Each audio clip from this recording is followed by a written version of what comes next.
So glad we're all here to honor this man, though he was not aware this was part of the plan. Eternally humble, truly gracious and kind, Chuck Meehan, you're sincerely one of a kind. Your life's path chosen early, one from which you've never swayed. You've touched for great good so many passing your way.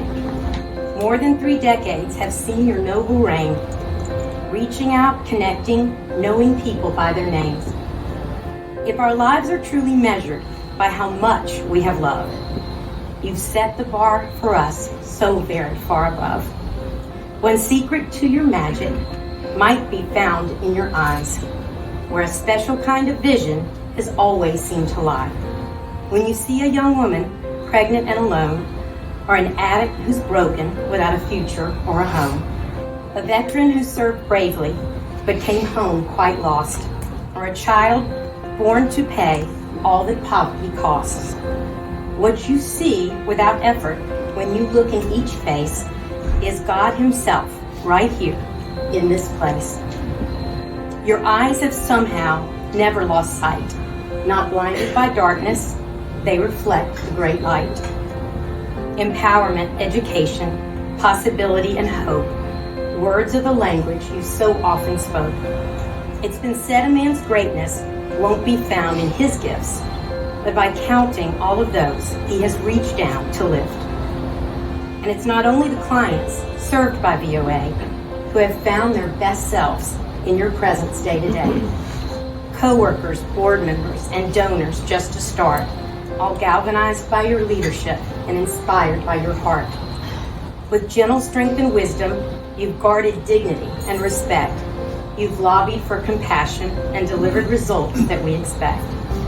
The path you have walked and the choices you've made, what a priceless role you really have played. For who you are, Chuck, as much as what you've done, we're so grateful to cherish all the warmth of your son.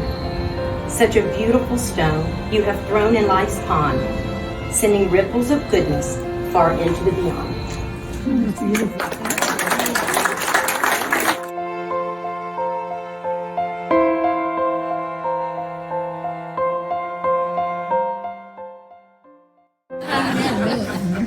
I was blessed to be on the board years and years ago, 30 some odd, 40 years ago.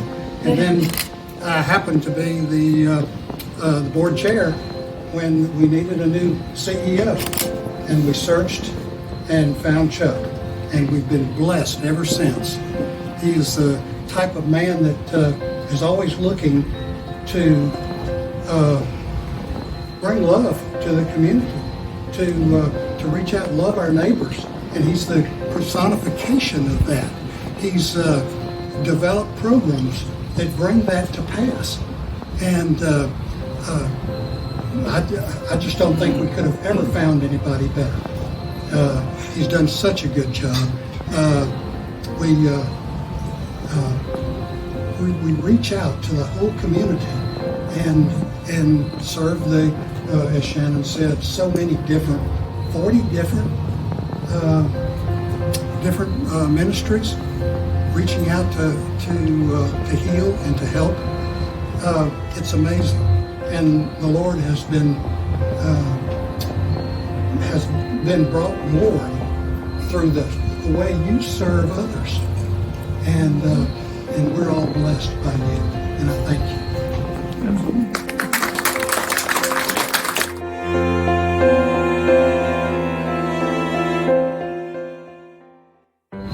He didn't accomplish all that on his own. He'll give credit to a lot of people, but today we're here to give credit to you, Chuck. Make no mistake. Really.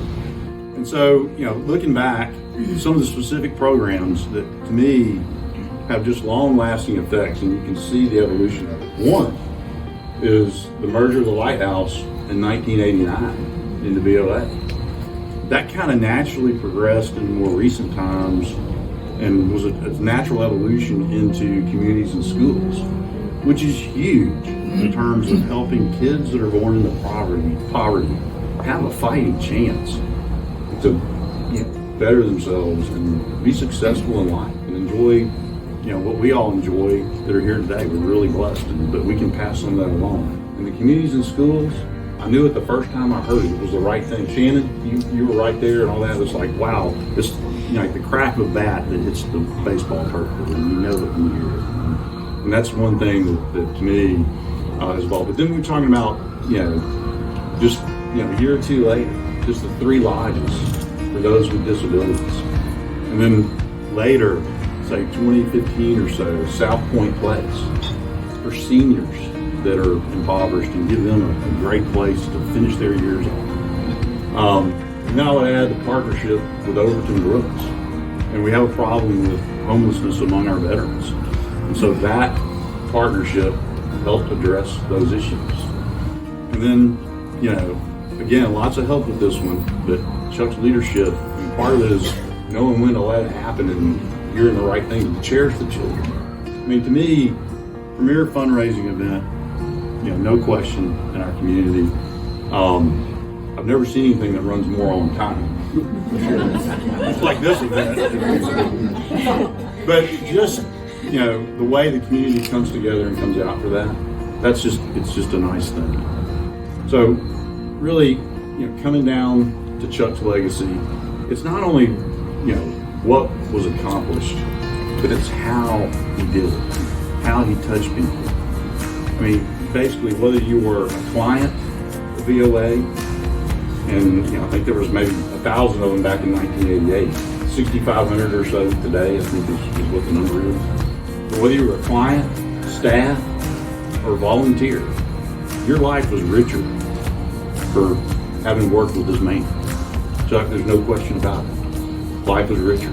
A true servant leader.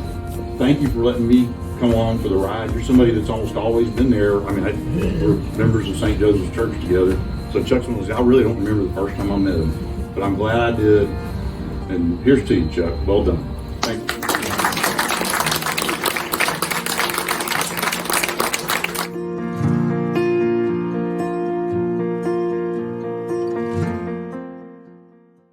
I want to really change the focus of tonight. This event every year is about honoring you, our investors, who year after year you support our special ministry of service. And we have this nonprofit in this community has the very best organization and staff, and it's because of what you all do.